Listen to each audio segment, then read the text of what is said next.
يتحبوا. درود پاک پڑھ لیجیے. اللہم صلی علی سیدنا مولانا محمد وعلی آل سیدنا مولانا محمد بارک وسلم وصلی صلاۃ و سلام علیک یا سیدی یا رسول. آج جو باب ہمارے سامنے ہے یہ مسواک کے بارے میں ہے. مسواک کے بارے میں جو احادیث ہیں بخاری شریف کی وہ یہاں پر بیان ہوں گے. یہ چند احادیث ہیں، اس کے علاوہ دیگر کتابوں میں بھی بہت کچھ بیان ہوا ہے. مسواک بڑی مشہور اور معروف سنت ہے رسول خدا صلی اللہ علیہ وآلہ وسلم کی. بہت شاندار سنت ہے، اس کا جواب نہیں. منہ کی صفائی آج کی دنیا میں یہ بات کسی کو بتانے کی ضرورت ہی نہیں. اس کی اہمیت کیا ہے، اس کی امپورٹنس. اور ویسے بھی بے شمار قسم کے امراض نے اب ہمیں اچھا خاصا فہم و شعور دے دیا جو آج پیدا ہو رہے ہیں، اور جس کی وجہ سے میڈیکل کے یہ شعبے قائم ہوتے ہیں. ڈینٹل، جو میڈیکل سائنس میں ڈینٹسٹ ہیں اور ڈینٹل کا شعبہ ہے. ابھی ڈاکٹرز حضرات آپ کو اچھی طرح بتاتے ہیں کہ منہ کو صاف رکھنا کتنا ضروری ہے. تو یہ بات ذرا سوچئے کہ کتنے سال ہو گئے، کتنی صدیاں گزر گئیں. اللہ کے نبی صلی اللہ علیہ وسلم نے ہمیں اس وقت بتا دیا تھا. آج ہم اس کو سمجھ رہے ہیں، اور اب بھی بہت سے لوگ نہیں سمجھے. اب بھی ایسے نادان لوگ دنیا میں موجود ہیں، ہمارے درمیان ہیں، مسلمانوں میں.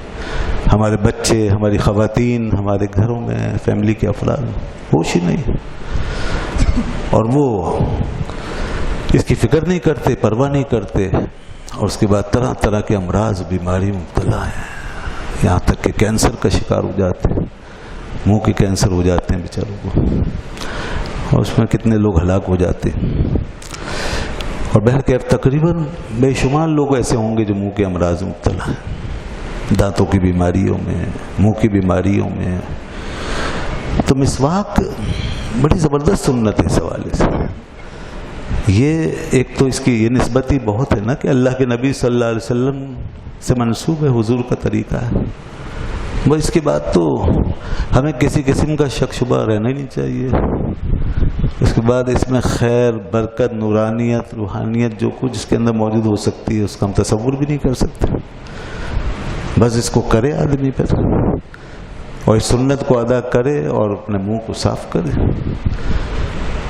تو اللہ کے نبی صلی اللہ علیہ وسلم نے اس کی بڑی تاکید فرمائی ہے، اور اس کا ذکر احادیث کے اندر ہی آیا ہے، اور یہ خاص سیرت کا حصہ ہے.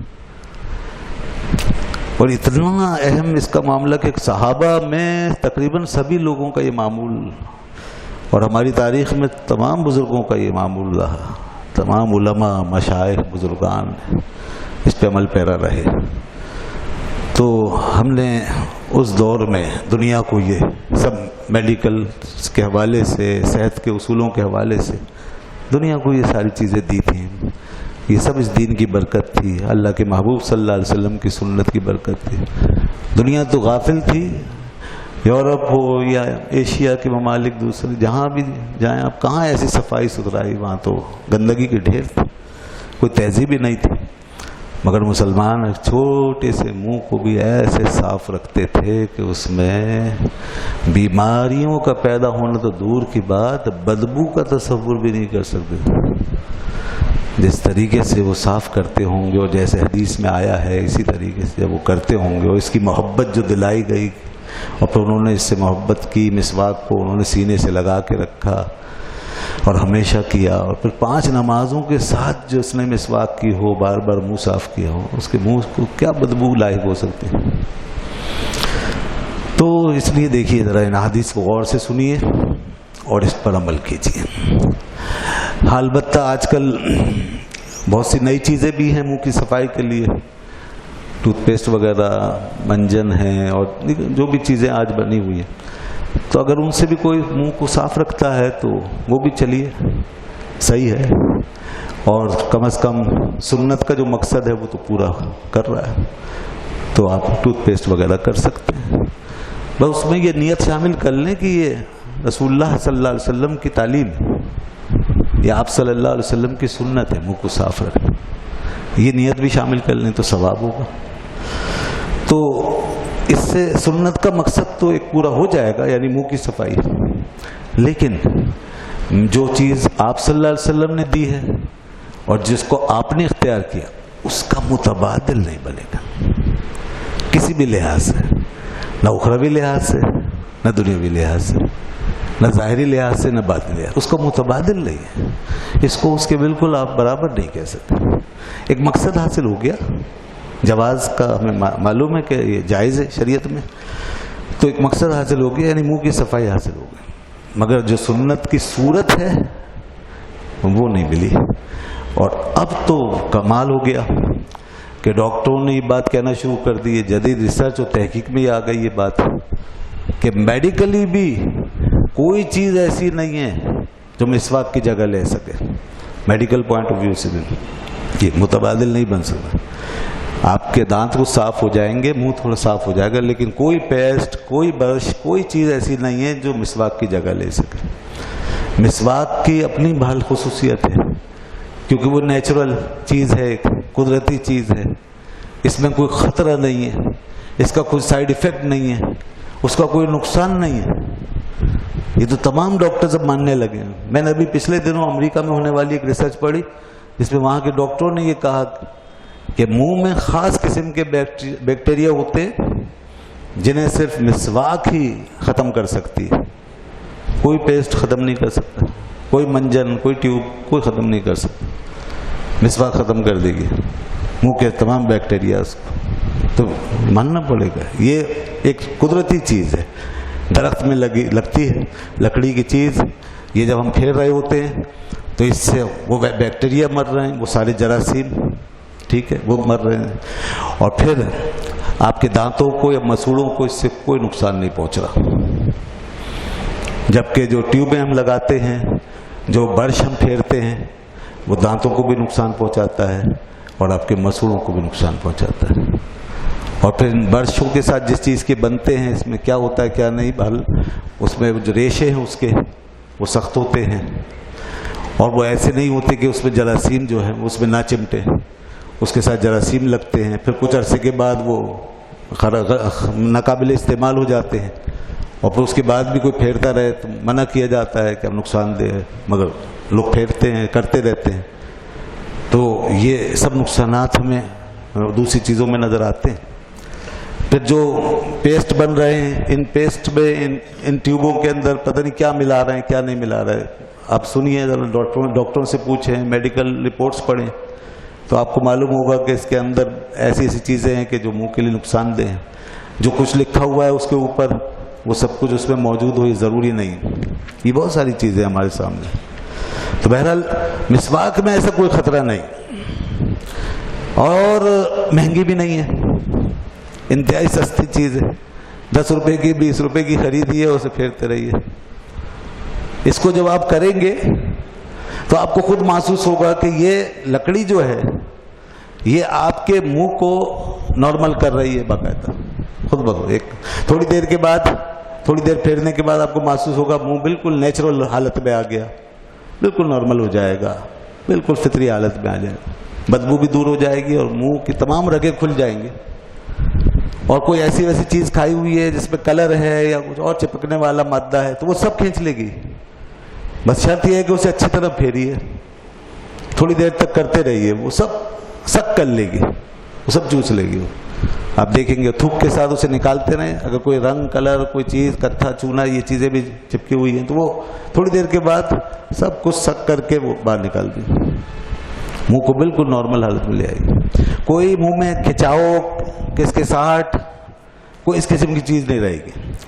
جبکہ آپ جو ٹیوب وغیرہ استعمال کرتے ہیں، برش کرتے ہیں، تو اس سے منہ میں کھچاؤ باقی رہتا ہے، رگیں کھنچتی ہے، اس میں تھوڑی دیر کے لیے خوشبو تو آتی ہے مگر منہ کھچا کھچا رہتا ہے، وہ نارمل حالت نہیں واپس آتی انسان کی۔ مسواک میں یہ خوبی ہے، تجربہ کر کے دیکھیں، آپ اس کو استعمال کریں اور تھوڑی دیر تک اس کو اپنے منہ میں ملتے رہیں، جیسا کہ اللہ کے نبی صلی اللہ علیہ وسلم نے اس کو کیا، اس انداز سے کیجیے۔ ابھی میں عرض کرتا ہوں حدیثوں میں کتنا اہتمام کے ساتھ مسواک کرنے کا ذکر ہے، تو اس طرح کیجیے، انشاءاللہ دیکھیے پھر اس کی برکت۔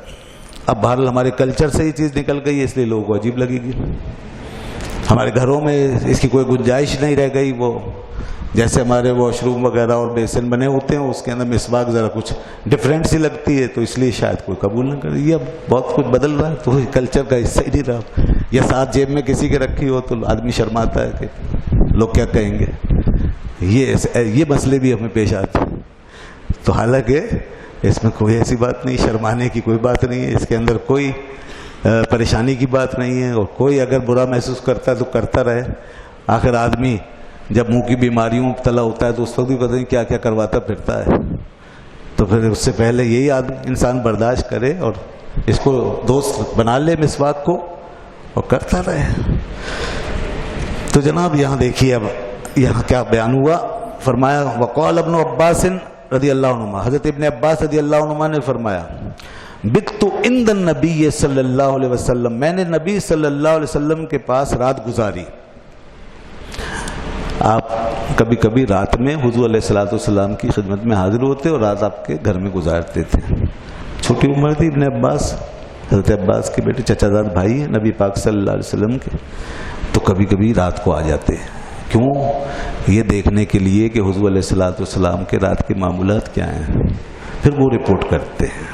تو یہ بات یہاں پہ بیان کی. کہا میں نے دیکھا فستنا, نبی پاک صلی اللہ علیہ وسلم مسواک کر رہے تھے. حضور نے رات میں اٹھ کے مسواک کی. آپ کا معمول یہ تھا کہ رات کو اٹھتے تہجد کے لیے تو پہلے مسواک کرتے تھے. تو یہ بات یہاں پہ بیان کی. یہاں پر صرف اتنا مسواک سے متعلق ہے باب, تو اتنی بات بیان کر دی. باقی اور چیزیں بھی انہوں نے نوٹ کی, نماز کیسے پڑھ رہی ہے, نماز کے بارے میں پھر انہوں نے بھی آپ کے پیچھے نماز ادا کی, تو وہ بھی سب بیان کیا. تو فرمایا فستنا, آپ نے مسواک کی. اس کے بعد امام بخاری رحمۃ اللہ علیہ ایک اور حدیث بیان کرتے ہیں. اب یہ تو حضرت ابن عباس کا قول تھا, باقاعدہ حدیث لے کر آتے ہیں یعنی سند کے ساتھ. تو یہاں سند بیان کی. ابو النعمان نے حدیث بیان کی, پھر حماد بن زید نے غیلان سے, پھر جریر, پھر ابی بردہ نے, انہوں نے اپنے والد سے. وہ کہتے ہیں کہ میں نبی صلی اللہ علیہ وسلم کی خدمت میں حاضر ہوا تو فوجدتہ یستن بسواک بیدہ, تو میں نے دیکھا کہ نبی پاک صلی اللہ علیہ وسلم اپنے ہاتھ میں مسواک پکڑ کے مسواک کر رہے تھے. یقول او او, یہ آواز ہے او او, آپ کے حلق سے آواز آ رہی تھی او او, اس طریقے سے وہ انہوں نے بیان کیا. یعنی دیکھیے آپ کتنے اہتمام سے مسواک. اور مسواک یہ ظاہر سی بات ہے کہ اندر کے حصے میں ہو رہی تھی جب یہ آواز آ رہی تھی.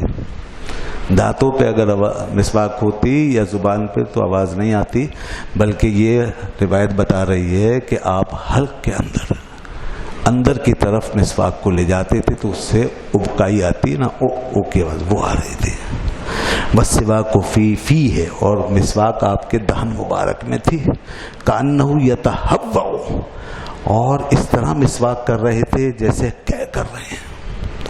اس قدر شدت سے مسواک فرما رہے تھے حلق کے اندر, اور سائڈوں پہ بھی آپ پھیرتے, زبان پہ پھیرتے, اچھی طرح اس کو کرتے تھے. تو یہ حلق میں آپ کو معلوم ہے نا کہ یہاں رطوبتیں جمع ہو جاتی ہیں, خاص طور پہ آدمی جب سو کے اٹھتا ہے تو یہاں پہ حلق کے اندر رطوبتیں ہوتی ہیں, اور خاص طور پہ کھانے پینے کی چیزیں اور ذرات یہ اندر جمع ہو جاتے ہیں. ان کو نکالنا چاہیے, ورنہ یہ نالیاں جو ہیں یہ بند ہونے کا خطرہ ہے. اس کے گلے کے کینسر وغیرہ ہوتے ہیں, بہت سی چیزیں پھنس جاتی ہیں, کلاؤڈس بن جاتے ہیں. تو یہ باریک باریک نالیاں ہیں کھانے کی, سانس کی. تو یہ اس کے لیے مسواک اندر. اور غرغرہ جو ہے یہ بھی بہترین چیز ہے جو وضو میں ہم کرتے ہیں, اس لیے غرغرہ کر کے یہ سب صاف کر دیا. اس اہتمام کے ساتھ منہ کی صفائی کیجیے. صحابی رسول کہتے ہیں میں نے دیکھا کہ حضور کے حلق سے آواز آ رہی تھی اور آپ مسواک فرما رہے تھے. اس کے بعد دوسری حدیث بیان فرمائی, اور یہ حضرت حذیفہ سے مروی ہے. فرمایا کان نبی صلی اللہ علیہ وآلہ وسلم اذا قام من اللیل یشوس فاہ بالسواک.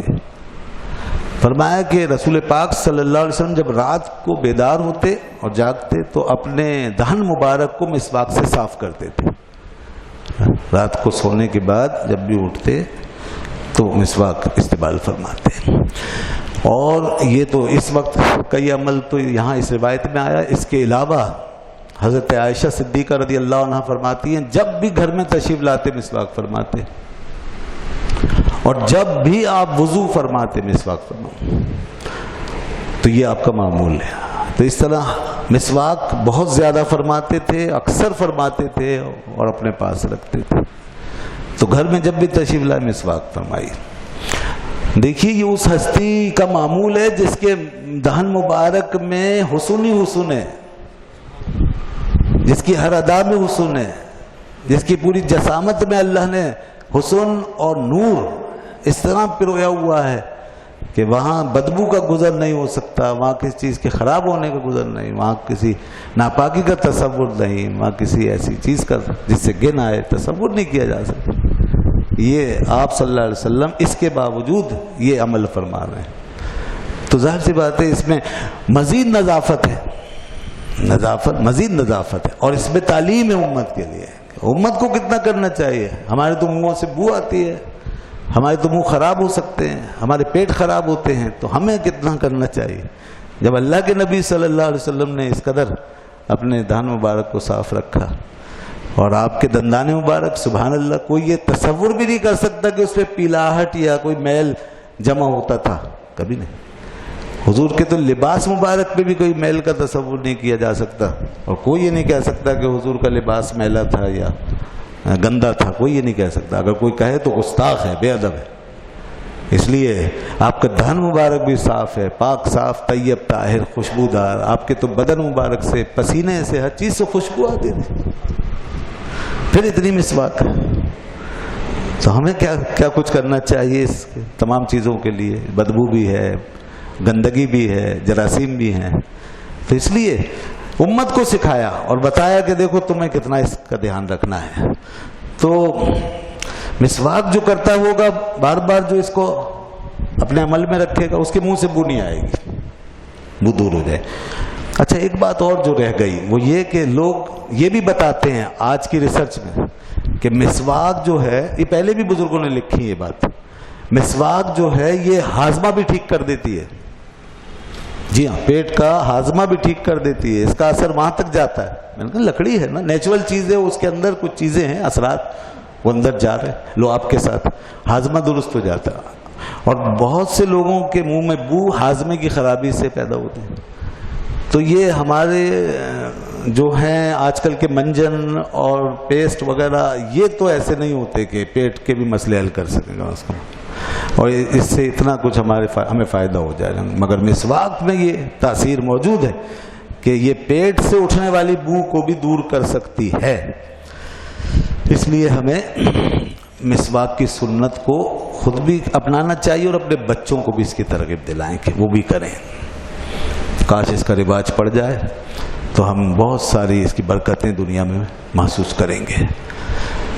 اور اس کا ایک بہت بڑا فائدہ وہ یہ ہے، جہاں ایمان جھوم اٹھتا ہے، وہ یہ کہ اللہ کے رسول صلی اللہ علیہ وسلم فرمایا مسواک کیا کرو، اس سے منہ کی صفائی حاصل ہوگی اور اللہ کی خوشنودی حاصل ہوگی۔ اللہ بھی خوش ہوتا ہے، جو لوگ مسواک کرتے ہیں اللہ ان سے خوش ہے، اللہ ان سے راضی ہوتا ہے۔ تو مسواک میں کتنا بڑا یہ فائدہ موجود ہے۔ فرمایا کہ مسواک کیا کرو، اس سے اللہ کی رضا حاصل ہوتی ہے۔ اللہ اکبر۔ حضرت عائشہ صدیقہ رضی اللہ عنہ فرماتی ہیں کہ حضور کا اس ظاہری حیات کا آخری وقت آ چکا تھا اور نزع کی کیفیت تھی۔ میں نے آپ کو اپنے سینے کا سہارا دیا ہوا تھا، اس وقت سخت بخار تھا اور نزع کی کیفیت تھی۔ تو میرے بھائی عبد الرحمن بن ابی بکر وہ حضور علیہ الصلوۃ والسلام سے ملنے کے لیے وہاں پر آئے، تو مسواک کر رہے تھے۔ حضور کسی سے کلام نہیں فرماتے تھے، مگر جب ان کے ہاتھ میں مسواک دیکھی تو آپ اس کو بار بار دیکھتے تھے۔ جب آپ نے ان کی مسواک کو بار بار دیکھا تو میں سمجھ گئی کہ آپ مسواک چاہتے ہیں، یہ آخری وقت ہے۔ تو میں نے اپنے بھائی سے مسواک لی اور اس کو میں نے آگے سے کاٹا اور پھر اس کو بنایا، تیار کیا، دھویا، صاف کیا اور پھر اللہ کے رسول کی خدمت میں پیش کر دیا۔ تو آپ نے اس کو کیا، اس وقت کیا، اور اتنا پھیرا، اتنا زیادہ کیا مسواک کو کہ فرماتی ہے میں نے اس سے پہلے آپ کو کبھی اتنی زیادہ مسواک کرتے نہیں دیکھا تھا۔ تو اتنی دیر تک اس کو پھیرتے رہے، اور جب آپ مسواک کر چکے تو پھر آپ نے ارشاد فرمایا، جو زبان مبارک سے کلمات ادا ہوئے وہ یہ تھے، اللہم رفیق الاعلی، اللہم رفیق الاعلی۔ اب رفیق اعلیٰ کی طرف جانا ہے بس۔ فرماتی ہیں آپ اسی طرح تشریف فرما تھے، میں آپ کو سہارا دیے ہوئے تھی کہ اسی حالت میں آپ نے جان جانے آفری کے سپرد فرمائے۔ یہاں آخری وقت میں رسول خدا صلی اللہ علیہ وسلم نے مسواک اتنی شدت کے ساتھ کی ہے، کتنی پسند تھی اللہ کے نبی کو مسواک، اور فرماتی ہیں کہ میں نے اس سے پہلے کبھی اتنی شدت سے مسواک کرتے نہیں دیکھا۔ آپ خود ارشاد فرماتے ہیں، اللہ کے نبی صلی اللہ علیہ وسلم نے ایک جگہ فرمایا کہ میں اتنی مسواک کرتا ہوں کہ ایسا لگتا ہے جیسے میں اپنے دہن کا اگلا حصہ گھس ڈالوں گا۔ اس قدر مسواک کرتے کہ فرماتے میں اپنے دہن کا گویا اپنا دہن کا اگلا حصہ گھس رہا ہوں، اس کو گھس کے رکھ دوں گا، اتنی مسواک فرماتے۔ میں نے ابھی عرض کیا کہ یہ وہ دہن شریف ہے جس میں بدبو کا یا کسی غیر طیب چیز کا تصور ہی نہیں ہے، مگر اتنی مسواک۔ اور پھر مسواک کو اس طرح فرماتے تھے، چوڑائی میں، یوں لمبائی میں نہیں، چوڑائی میں، دانتوں کے عرض میں کرتے تھے۔ اور حدیث میں آتا ہے کہ دائیں بائیں، اندر پیچھے، گال کی طرف اور زبان مبارک پر ہر جگہ اس کو پھیرتے، اور جیسا کہ ابھی پیچھے حدیث میں آیا کہ حلق تک کے اندر اس کو کرتے، یہاں تک کہ ابکائی آتی ہے۔ یہ معمول تھا، اس طریقے سے آپ نے مسواک کی۔ کوئی اس طرح کرے گا تو اس کو پورا فائدہ حاصل ہوگا اس کا، اور بالکل جراثیم کش ثابت ہوگی اس کے لیے، کوئی جراثیم نہیں رہ سکتے، کوئی بیماری انشاءاللہ منہ میں نہیں رہے گی۔ منہ کے امراض، یہاں تک کہ کینسر جیسے امراض سے بھی آپ محفوظ ہیں۔ اس کو کیجیے، اور جب یہ چھوٹی ہو جائے تو چھوڑ دیں، پھر آپ اس کو جب چھوٹی پکڑ میں نہ آئے تو کسی جگہ دفن کر دیں، کسی ایسی جگہ ڈال دیں جہاں اس کی توہین نہ ہو۔ اور اس کا سائز جو ہے وہ ایک بالش تک ہے، اور یہ چنگلیاں جو چھوٹی انگلی ہے اس کے برابر لیں، اور اس کو اس طرح پکڑیں، یہ 3 انگلیاں اوپر رکھیں، یہ چھوٹی انگلی جو ہے نیچے کی طرف اور انگوٹھا اوپر آگے، تو اس کو پھیریں، اور اس کو پھیرتے وقت اگر برش وغیرہ اس کے روئیں، اس کے ریشے وہ اگر ٹوٹے تو اس کو نکال دیں، تھوک دیں، اور پھر اس کے بعد جب استعمال کر چکے دھو لیں، دھو کے رکھیں۔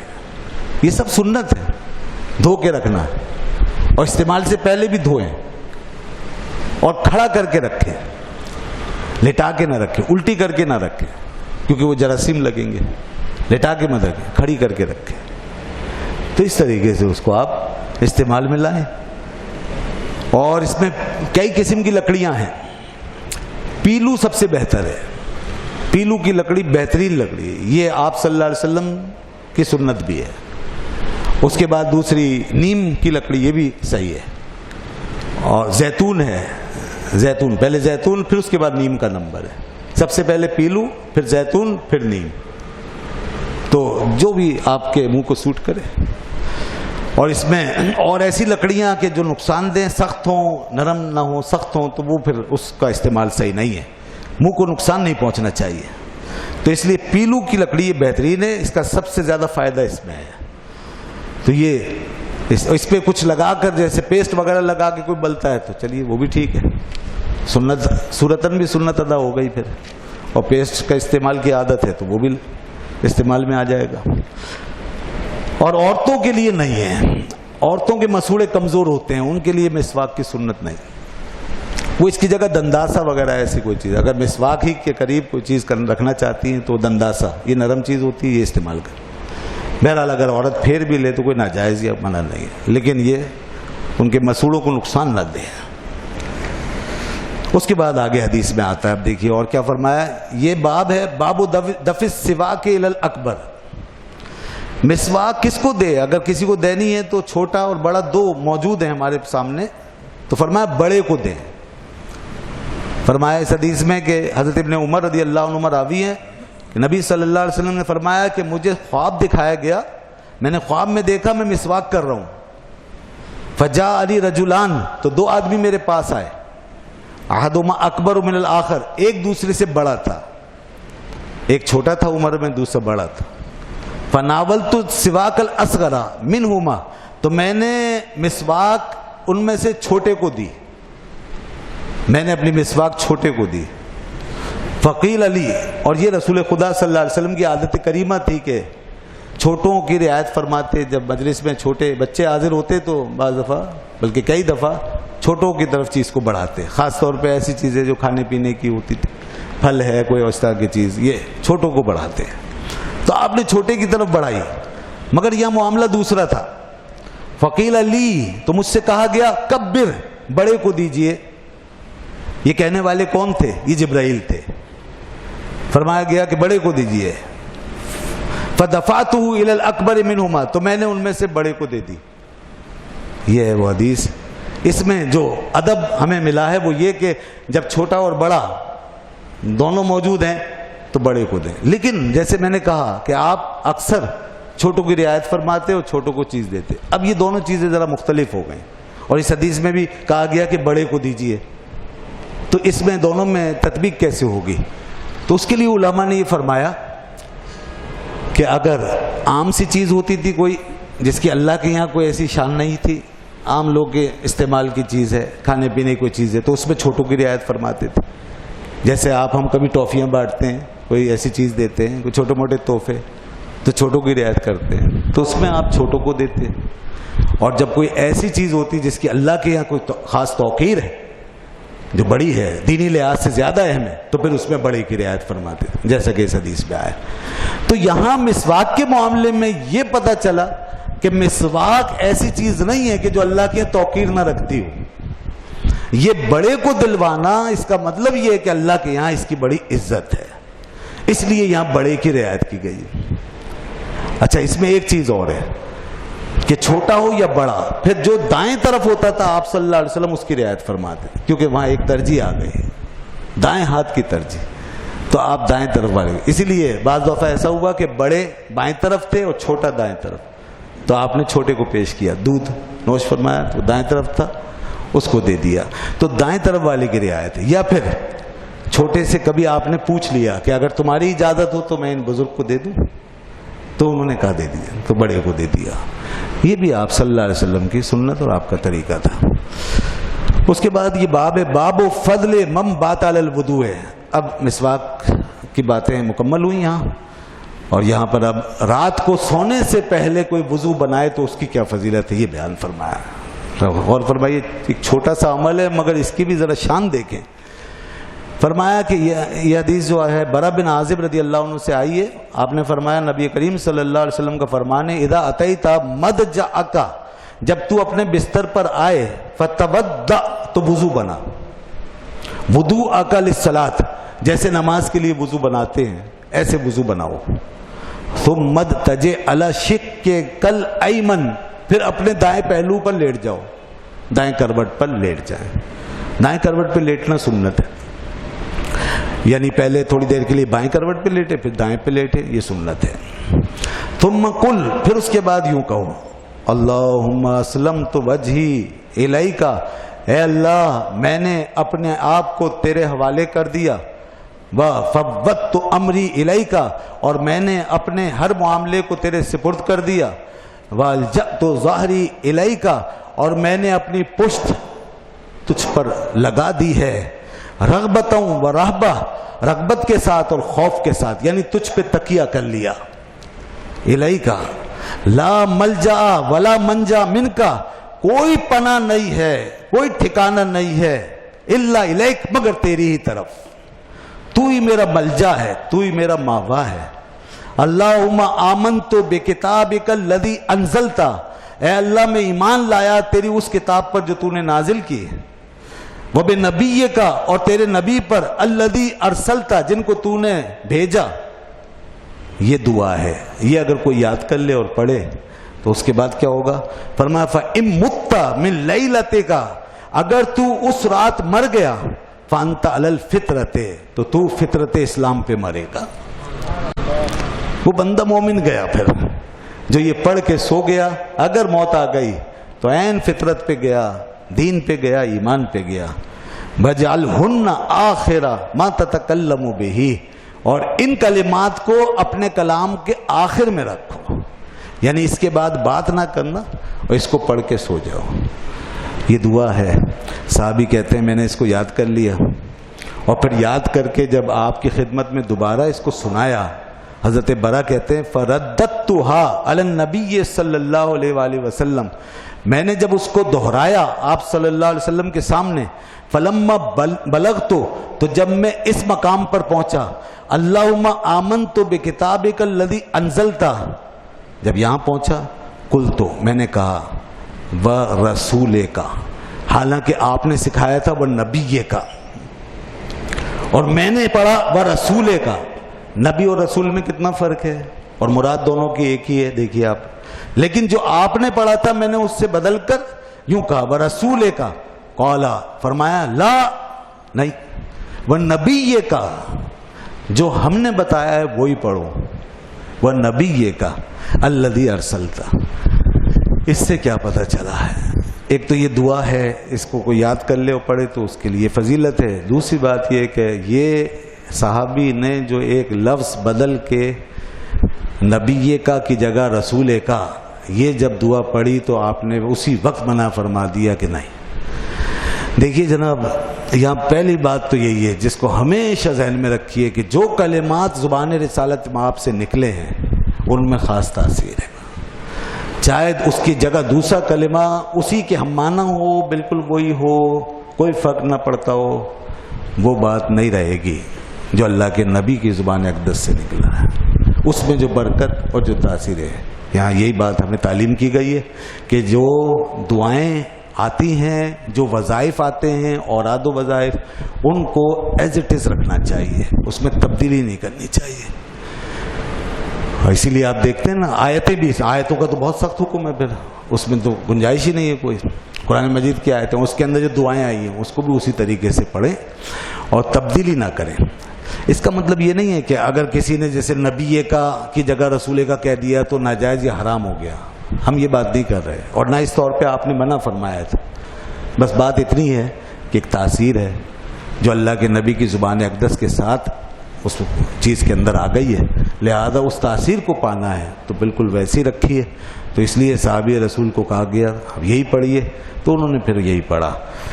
تو ہمیں دعائیں وغیرہ بدلنے کا بالکل حکم اجازت نہیں ہے، دعائیں ہیں جیسی ہیں ویسی پڑھیں، اور اسی طریقے سے جو چیزیں فکس ہو گئی ہیں ان کو بدل نہیں سکتے دین میں، فکس چیز، جیسے نماز کی رکعتیں فکس ہیں وہی پڑھنی پڑے گی، نماز میں جو کچھ آپ نے پڑھنا ہے فکس ہے وہی پڑھنا پڑے گا، اذان کے جتنے کلمات ہیں وہ کلمات آپ کو ادا کرنے ہیں، اس کو بدل کے اپنی طرف سے کوئی اور کلمہ نہیں لا سکتے، وہی کلمہ نہیں۔ یہاں تک کہ سلام جو آپ ایک دوسرے کو کرتے ہیں اس میں بھی وہی سلام، وہی الفاظ نکلیں، دوسرا کوئی لفظ اس کی جگہ، جیسے کہ ہمارے یہاں رواج ہے وہ نہیں چلے گا، السلام علیکم، بس سنت اسی سے ادا ہوگی۔ یہ جو السلام علیکم اور اس طرح تھوڑا بگاڑ دیتے ہیں، السلام علیکم بعض معنی بھی تبدیل ہو جاتا ہے، سام کا مطلب ہلاکت ہو جاتا ہے، تو اس لیے ہمیں وہی جیسا کہ آیا ہے لفظ اسی کو بالکل فالو کرنا چاہیے اور اسی طریقے سے ادا کرنا چاہیے۔ آپ علیہ الصلوۃ والسلام نے ایک اور دعا بھی تعلیم فرمائی تھی، وہ بھی حدیثوں میں موجود ہے، وہ دعا بھی یاد کر لیجئے، سنن نسائی میں ہے، سنن ابن ماجہ میں ہے، اور اسی طرح امام احمد نے روایت کیا اور بہت سے لوگوں نے، اور صحیح ابن خزیمہ میں بھی ہے۔ ایک نابینا صحابی آئے اور انہوں نے عرض کیا یا رسول اللہ میرے لیے دعا فرمائیے، میری آنکھیں نہیں ہیں، تو آپ نے ان کو ایک بات یہ ارشاد فرمائی کہ اگر تم صبر کر لو تو تمہارے لیے جنت ہے، ورنہ میں تمہیں ایک چیز بتا دیتا ہوں۔ کہا یا رسول اللہ مجھے بہت تنگی پریشانی ہے، اس لیے میرے لیے کچھ کیجیے۔ تو آپ نے ایک دعا تعلیم فرمایا، اللہم انی اسألوک واتوجہ الیک بنبیک محمد نبی الرحمت، یہ پوری دعا، یا محمد یا محمد انی توجہت بک انی قد توجہت بک الی ربی فی حاجتی ہذہ لتقضی اللہم شفعہ فی. یہ دعا فرمائے یہ پڑھو.